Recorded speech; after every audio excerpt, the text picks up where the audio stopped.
Hello, this is a video in which I talk about Evillecon 2016.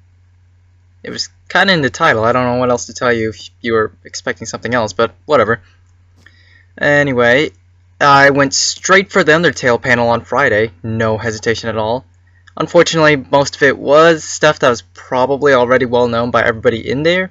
However, Undertale, as you probably know, it's a game filled with tons upon tons upon tons of Easter eggs. It just, wow. Somehow I keep on finding out about new ones every time I think I've heard or seen them all. Like the Echo Flower dialogue with Flowey. I did have to leave for a moment and I was kind of afraid that I missed the section about Temmie's, if there even was one. But since it's an Undertale panel, I thought it was appropriate to ask, did I miss this section about determination? Yes, boos for bad puns are allowed, and the answer was no. And the next panel was just a 3DS Street Pass zone set up by a wonderful Nurse Joy. Nothing special really happened, except my first victim. I kinda offered to challenge anybody in the room to a Pokemon battle, and one guy accepted. It wasn't even fair, it was a 6-0. Also, I did get a free issue of Shonen Jump for being able to find my secret base. But seriously though, pretty much nobody could remember where theirs were. After that, I kinda got dragged into a panel called Writing Fanfiction. It was hosted by Rebecca McAuliffe, hopefully I said that right, by an old friend that I happened to meet at last year's Evillecon. His name is Leo. That'll actually come and play later.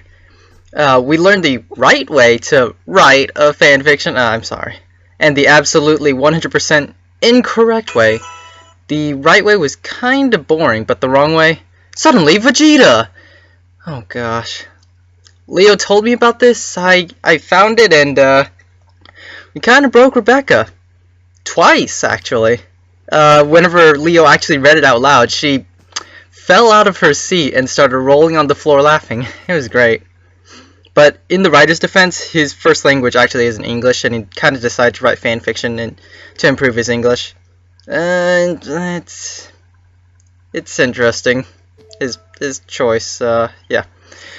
And afterwards, Leo had to go to the bathroom, and he was walking backwards towards my left, which is where the bathroom for females is. Because I'm such an amazing friend, I said, "Pretty sure you're not a lady. The men's bathroom is to the right." Of course, he responded, "But what if I want to go left?" And there was really only one answer to this, and if you thought anything else, you're wrong. Because the correct response is, "But that's not right!" Boos for bad puns are very much appreciated. Of course, he told me I needed to be slapped for that. After that, we kind of just went to the vendor's alley. Looked at all the wonderful things I couldn't bring myself to buy because I didn't feel like going broke. That, and because I knew if I bought one thing, I'd feel bad. Well, actually, yeah, I'd go broke. I don't know what I'm talking about. Moving on. During that, I met Ness / Past Sans. He also happened to be at the under panel too. Unfortunately, I did forget to get him to say Fuzzy Pickles, so that's a downside. And then I met, well, Sans and Papyrus and Frisk. Also, I did get a picture of Saitama in the background of Ness.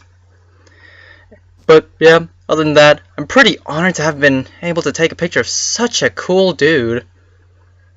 Anyway, after just walking around, staring at all the wonderful stuff, I had to leave and pick up my friend, who also happened to be my trainer, my quote-unquote trainer from last year's Evillecon. And yes, that will also come into play later. His name is Matt. I get him to Evillecon, and he's about to pay for his pass, and then I realize, oh hey, I forgot my phone, all the way in the car, all the way in the parking lot, so far away, physical effort, no! Anyway, I run back to the car, and along the way, there's this girl in the group, and she ends up yelling out, "Run, Rayquaza, run!" And, well, naturally I reply, "Can't catch me!" And her group found my response pretty amusing. And then we go back to the vendor's alley because there was nothing to do for about half an hour-ish, kind of awkward time. Then we find yet another friend. His name's Josiah. He appears. Actually, the way he appeared, it was kind of great. We were just walking, he turns around, we make eye contact, and I'm just like, who is this guy? Because I didn't recognize him for a second. Then he just hands over a box of Kwokie and gives us each one. It was pretty interesting, shocked me at the time. Anyway, after that we kind of just headed over to Project Anime. None of us had any idea what it was about. Great sign, by the way. But we decided to check it out anyway. Great choice, by the way. And meanwhile, when waiting in line, I actually met this cosplayer. And out of all the cosplayers, except for a handful, this one probably stood out the most to me. Not only because of the costume itself, but because the acting was just adorable. I'm gonna assume it's a she right now. I don't remember actually. Anyway, every time she was pet, she did a nice little happy wiggle. She made little hops towards people, and even little sounds to accompany it all. And I actually posted a message on the Evillecon fan page saying all this, and ended up getting a reply from her. Of course, me being curious, I clicked on her profile. I'm such a stalker, I know. I'm sorry. And the first post mentioned having a great time. Good, good. As well as receiving a quote-unquote love letter. Probably not literally. So I'm thinking, aw, that's cute. I wonder who Yeah, unless someone else physically handed her a letter or found her profile and privately messaged her, it was me. If only if you could have seen how quickly my face turned red. Blush too strong. Anyway, we end up getting into Project Anime, and the people in charge immediately say something along the lines of, you will be creating your own anime, and everybody's in teams of 5. And obviously, we're best team, okay? We are best team. You cannot deny that. Best team. Moving on. Each team gets 2 genres, a 5 main character limit, and must have at least 13 episodes planned out, a total of 1 season. And our first 2 genres are magical girl and comedy. Definitely my 2 forte. Well, maybe comedy at least. Luckily, Josiah just so happened to be hired by an anime company. I'm just, as a story writer. So we at least had some experience on the team. And our story revolved around 4 magical girls and 1 evil one, each with their own respective element. But plot twist, one's a dude! Which will be Robin, the wind element one. More on that later. I actually had a somewhat decent story planned out. The characters weren't too shabby, and everything fit together alright. Until the real life plot twist, that is! Each team had to give their story, finished or unfinished, to the next team, clockwise to them. So we ended up getting horror and drama afterwards. Okay, that's not too bad. Except all we got to work with was a drawing of a flail, a single character, and a person looking at a nuclear explosion. And almost no story to go with, yeah! But like I said, we're best team. We are best team. So we make up the 4 other characters along with the rest of the episodes, along with an okay-ish ending. Unfortunately, maybe fortunately, depending on your point of view, Matt had named one of the characters Tony Pepperoni. More on that later. And then it was time for the real-life plot twist again. We had to switch. And our next 2 genres were mech and adventure. This team, we get a little bit more. 3 characters, including the mech, the main character, and the villain. Some character detail and a little bit of story. But then we find out the main character, Pixie Dust. Pixie Dust, the drag queen. So, oh gosh, we get a wonderful. The artist ability wasn't bad, but it was the drawing itself was questionable. We get a drawing of him, and now the team can't focus. We have no idea what to do, so I just grabbed the episode list, toss in whatever other characters Josiah, Matt, and Misty, who on our team, added in, and just wrote episodes 6 through 10. Blow everything up on the wave to villain. Episodes 11 through 12. Fight with main villain, with a little asterisk. Use ultimate weapon on main villain. Episode 13, the end. Yay! And then next up is the masterpiece. The absolute masterpiece that we got. Action romance. Josiah calls it quits. Misty has no idea. Matt just pats me on the back and wishes me luck. And the guy who joined late, I unfortunately forgot what his cosplay is, also had no idea what to do with it. And yeah. Obviously, I'm the expert on romance. Sarcasm. We have the splendid cast of Auntie Pepe, the man who is secretly an 18,000-year-old chicken god. Yes, that is the first sentence of his character description. Chaz Rollo, the hot Spanish guy, who is in love with Auntie Pepe. His chicken form. I can't. I just couldn't even. The Duchess, which is a friend of Chaz and has a slave/servant for battle. Chrissy, the slave/servant, who also happens to be in love with the Duchess. And finally, the General/Baron of the evil country. We, or rather I, have 10 minutes to be able to finish up the story and be able to tell everybody what the heck they're going to say for the presentation. There was a lady, supervisor I think, for someone, who was like, it can't be that bad, can it? So then I let her read what I had to work with, and she bursts out laughing. Great sign! I make up episodes 8 through 13 quickly, give everybody a character, and we each read over what we have to say. Thankfully, the people in charge go first with the presentation to show everybody what it's like. They got the one with pixie dust. But they somehow managed to rework the entire thing into something pretty decent. Something I might watch, like the first episode, and be like, yeah, no more, I'm done. Nothing more to say about that. After that, they of course want to hear what happened to theirs next, which is what we had. The audience lost it at Auntie Pepe, of course. Then it got to me. I had Chaz. Now, I wanted to act things out, as I said, hot Spanish guy. Because acting always makes things more interesting, so I brushed my hair with my hands seductively, along with some hip movement. It was very, very awkward to do. But at least I was entertaining. The audience wouldn't stop laughing for a good 3 or so minutes. Next up was the horror/drama. And somehow Tony Pepperoni single-handedly managed to change the entire story. It went from an apocalypse simulation with the main character escaping and destroying everything in the area, to Tony Pepperoni falling into a vat of sauce and turning into his alter ego, whose name I forgot actually. Tony Pepperoni, the CEO of Little Caesars by day, his raging alter ego by night, condemning the world to a pizza apocalypse. Then it was our original story next. Apparently sneezes can cause tornadoes. But more importantly, the unisex named character, Robin, was not the dude. Everybody else was given a clearly obvious female name. But nah.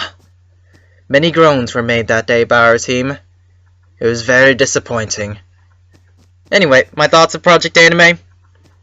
I loved every second of it, not gonna lie. It was a ton of fun.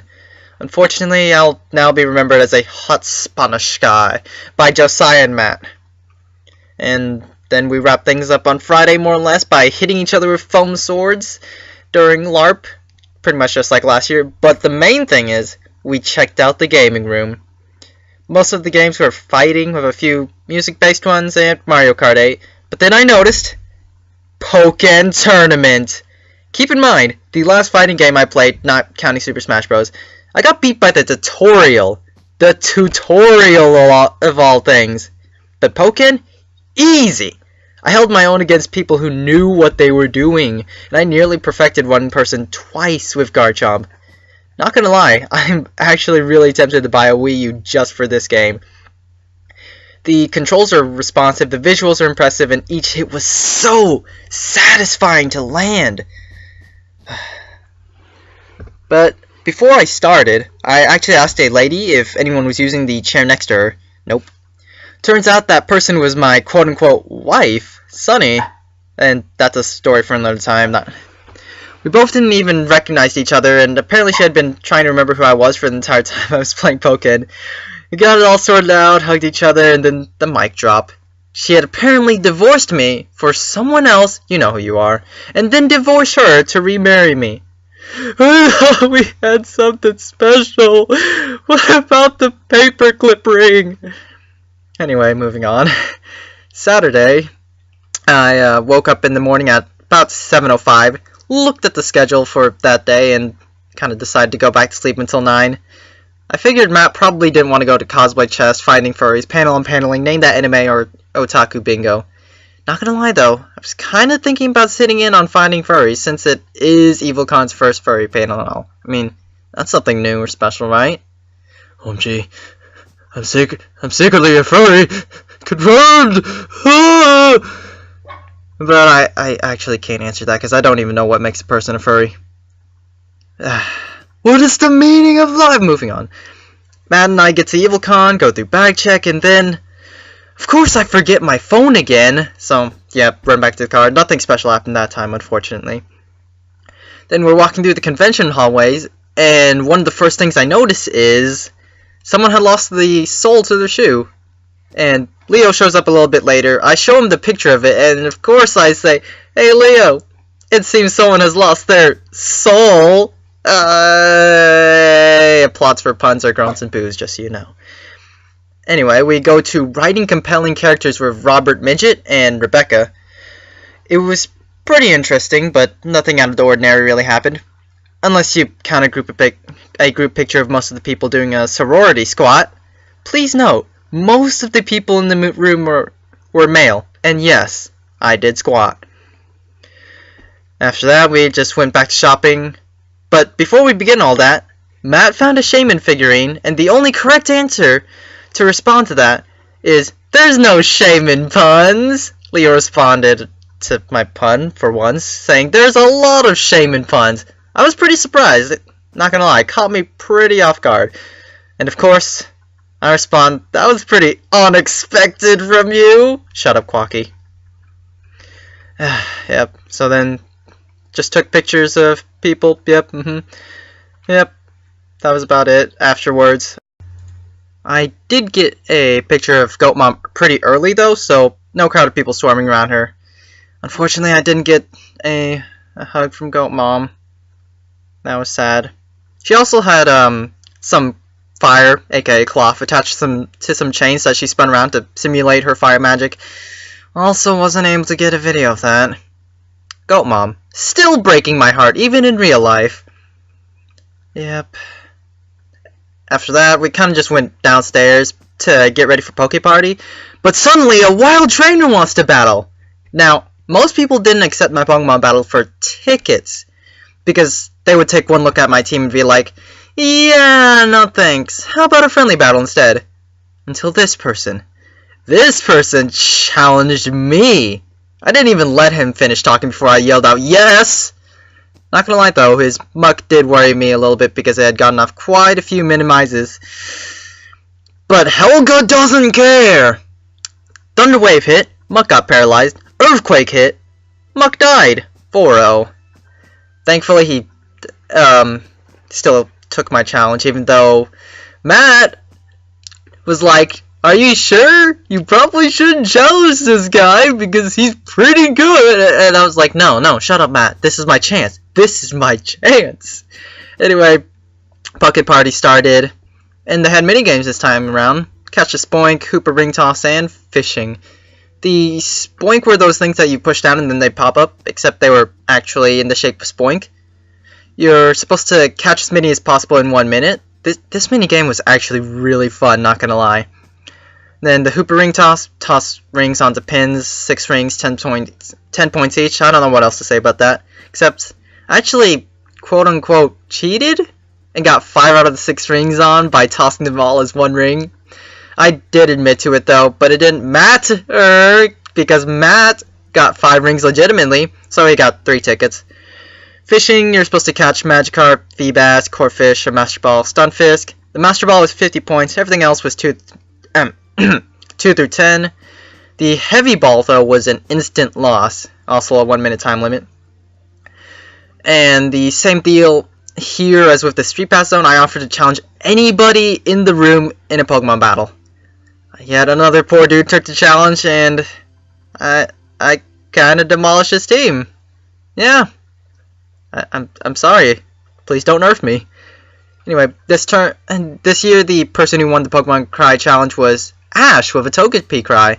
I would say he finally won something, but it was a she. It wasn't that fake. And now, that's the obstacle course. It was the same thing as last year. Weave between the cones, jump 2 hurdles, go through a dig tunnel, jump through a flame wheel, and pose. Except the 2 ladies in charge added Bubble and Charm. I knew from the moment I heard Bubble, I was doomed. But am I not the most charming person you've ever met? Anyway, judges this year were Professor Oak. I did ask how his grandson is doing, but he doesn't seem to remember him. Female Ash, Squid Kid, Tauros, and Rocket Grunt, the owner of the Tauros. Oak and Ash had constant banner on their scoreboards, such as, now isn't the time to use that, and I'll ride my bike wherever I want. Squid Kid had squid-related puns, like, needs ink improvement and tentacool. Oh. Tauros and Rocket Grunt kept arguing, Tauros, use Surf, you don't have enough badges to train me. And also, I'm apparently too big for Rocket Grunt to have give me your Pokemon on the board. Apparently, we, with Matt and I, ended up being skipped, and we were the last act. Also, the only returning team for some reason. This year, I did the weaving perfectly, but then the bubbles. The bubbles! Everybody got at least 1 bubble. Got a whopping 0. Woo! But hey, what do you expect? I can't learn Bubble. But to compensate, I did do a twirl in midair while jumping over the hurdles. My charm, though, felt just as awkward as being a hot Spanish guy. Instead of brushing my hair, because I'm a Rayquaza, what hair? I did a little pawing motion while shaking my hips and holding the heart-shaped pillow under my face. The dig tunnel went about the same as last year, just dove straight through it more or less. Jumping through the flame wheel was about the same, and my pose, which almost nobody else remembered to do, surprisingly, was to lunge at the judges. We ended up being tied for second, with the people in first winning by a whopping half a point. Darn you, level 101 Umbreon! You and your hacks! Learning Bubble! But, sadly, they only got a bouquet of roses, tickets, and a plastic winner medal, so I honestly did feel kind of bad. Compared to the prizes last year, of course. But then again, you really can't keep up the quality of prizes. I mean, Reshiram figurine, best prize, second best prize, actually. No, Reshiram's a troll. Moving on, I'll explain all that later. And anyway, the 2 second place teams got the same medal and less, I think less tickets at least, at 7. While the next event was being set up, the level 101 Umbreon came up and told me to perform a swords dance for Professor Oak. Please note, my dancing knowledge, skill, experience, whatever, is worse than what I consider my art. And I don't art. Anyway, I just tried to replicate what was done in the game. I was given the scissor blade from Kill la Kill. And what I did was, I hopped in a circle with the sword above my head, then I spun it around my head, then slashed downward. Please don't make me dance ever. I don't dance. Anyway, the second event is a Togepi egg carry. You're supposed to carry the egg in a spoon to the other side, that classic little game. It's not an actual egg, just so you know. It was just a plastic Togepi egg that broke in half if you dropped it. At first, I actually did want to try, but then I got this brilliant idea, so I asked Leo. Actually, I'm sorry. I'm sorry. I actually said, hey, Lee, what? And then he went, remember, I go by Leo now. And there's only really one response to this. Are you sure you're not lying? Oh, puns are great. All he did was give me a look of shame and disappointment. Anyway, afterwards I asked Sunny, Matt, and Leo what they thought of my idea, and they more or less approved it. The event started, everybody was trying to win, the clapping was kind of getting lighter and lighter, which only cemented my idea of just going for it in general. So then, I was on the last set of 3, because best for last, obviously, best team, yep. And when the race started, I just looked around with the dumbest grin I could possibly make, then suddenly looked down and noticed that delicious Togepi egg, dropped it, and ate it. It was great. The announcer announced the winner, Wasn't even close, by the way. The other person dropped their egg halfway through. But then noticed the audience was laughing louder than the mic. And then me eating the egg and rolling around on the ground. Rayquaza, no! Bad! You're not supposed to eat the Togepi! But, I mean, what do you expect? I am a monster. A pocket monster! I'm sorry. Also, someone drew this fabulous picture on the scoreboard. Absolutely beautiful. Just beautiful. Now, the party was pretty much over at this point, and I was kind of just waiting for the room to clear before I left, when suddenly a lady actually came up to me and asks if she could get a picture of me in my hat. And I'm just like, really? It's nothing special. But apparently her boyfriend really likes Rayquaza, best choice by the way, and she seriously did take pictures of me, including one where I posed. Thankfully, I happened to be wearing a green hoodie on to match the hat. Kind of, more or less, somewhat different shades of green, but whatever. And since it's taking everybody forever to leave after this, there was quite a lot of people just like last year, so can't really say I expected to leave early. Anyway, I decided to take the heart pillow charm attack with whatever. Walk up to the announcer and say, I'm pretty sure even after eating that Togepi, I have the biggest heart. I mean, I kind of did. I'm not a monster, I'm sorry. Just want friends. Anyway, right outside the Poke Party were these people. Yeah. Pictures. More and more pictures. Yeah. Nothing to really say. Anyway, Amaterasu actually did have the green disc with the flames attached to her back. I can't remember what the weapon is called. Someone's gonna have to help me out there. But, yeah, didn't get a picture of it anyway. After getting all those pictures, Matt, Leo, and I go to the Everything Ruby panel, which was trivia.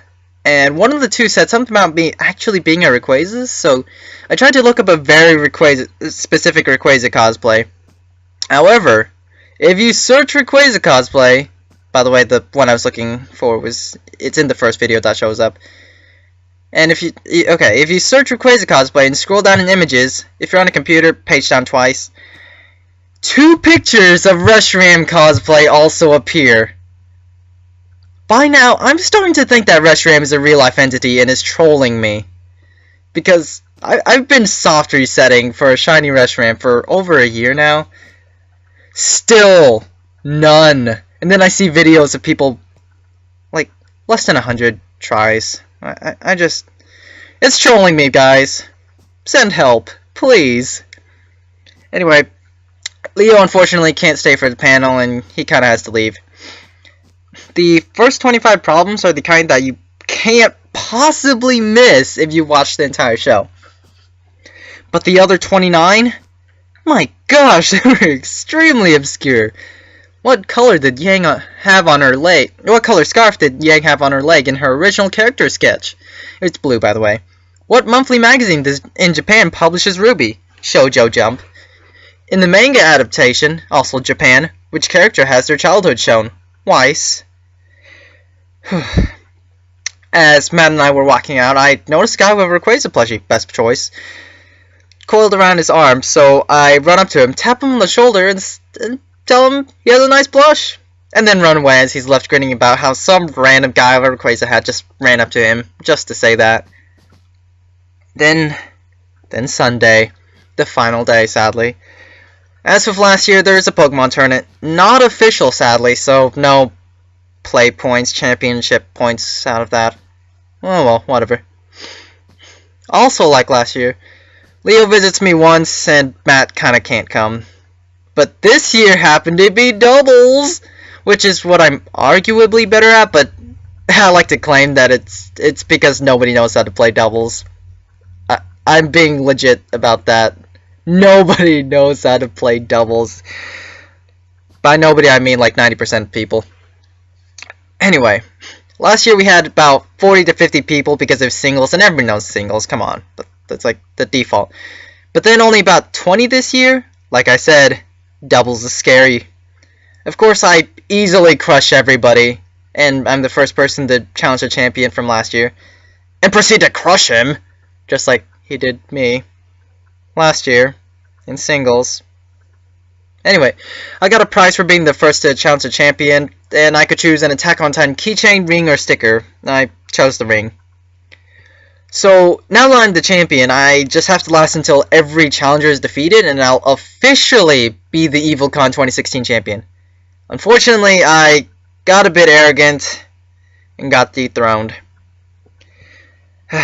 I let all those wins get to my head, and I just played awful. If I had actually played smart, I might have won. Who knows? It would have definitely been a lot closer. He won with 2-0. But at least I was champion for a moment. Now, I stayed afterwards because, A, I needed to know how he played to get that edge for next year. But he doesn't know that. Shh. It's a secret. Don't tell him. B, because the prize was a shiny Rayquaza plushie. Just all these shiny Rayquazas, but no shiny Reshiram. Anyway, also the Rayquaza EX box set for cards, but that plushie though. So I stayed and asked him if there was any way for me to convince him to let me have it. He shrugged, looked at it, and then handed it to me. I'd like to think it was my charm, obviously. But seriously though, that just made my day right there. Told him he was the best person ever, as I secretly plot his demise for next year. Not really, it's singles next year, so who knows, I might not do nearly as well. And I did apply to be one of the Elite 6. Yes, Elite 6, you heard me right. But my idea was kind of already called by one of them. It was a 4X weakness team. Afterwards, I head towards Mommy, where did Pokemon come from? And it's a panel talking about the origins of certain Pokemon. And the two hosts happen to be the hosts of Poke Party. Yeah! It was pretty entertaining. Nothing out. I wouldn't say outstanding.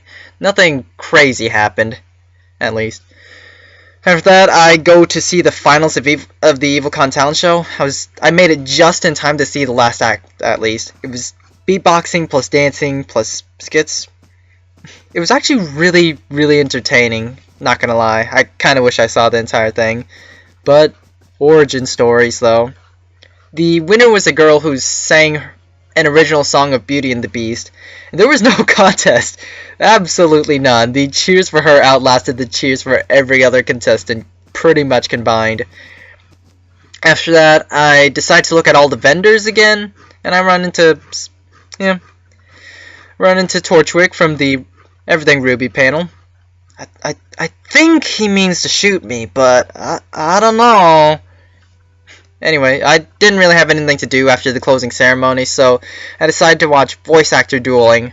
Volunteers would read lines the characters were saying, maybe ad-lib a bit, and wow, Mailer Moon though! High Earth Defense Club, love. Man, so much love power. Also, there was Sailor Moon, Kill la Kill, Speed Racer, My Little Pony Pokemon, Gundam, I don't remember which one, Yu-Gi-Oh, and one or two more, but I can't remember the names. And the hosts of Poke Party were there. Jeez, I think they're stalking me at this point, guys. I'm kidding. Closing ceremony happens right after that. I can tell you right here, right now. I did not get that new 3DS XL. Man, who would have thought, though? 25 tickets would not win you that. But, like, I thought I had a decent chance, but no. There were people with 100+ tickets! And I thought my 25 was decent. At least I did get a bag of candy and 3 posters. Final thoughts on Evillecon, though. Honestly, I actually, at the beginning, I thought I was not going to stay all 3 days. I figured I probably wouldn't have as much fun because I already experienced it and almost nothing would be new to me. Wow! I am glad I went and was wrong. Comparing it to last year, last year, comparing it to this year, it would be insulting to this year's. It just blew last year out of the water. But, yeah. That's about it. Had a blast, and I already can't wait until next year, to be honest. Anyway, that's about it. Thanks for watching, and until next time, I guess.